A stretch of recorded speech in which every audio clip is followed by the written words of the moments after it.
মানুষ অসুখ বিসুখে খুব কমই মারা যায়, বেশিরভাগ শেষ হয়ে যায় টেনশন, চিন্তায়, দায়িত্বের বোঝার ভারে। বাইরে থেকে তাকে সুস্থ স্বাভাবিক মনে হলো, ভিতর থেকে সে দুর্বল, দুশ্চিন্তাগ্রস্ত।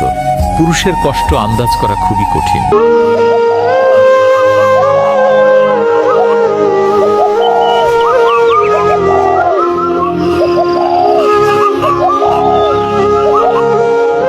বন্ধুরা, জলদি জলদি লাইক, কমেন্ট, সাবস্ক্রাইব অথবা ফলো করে দাও।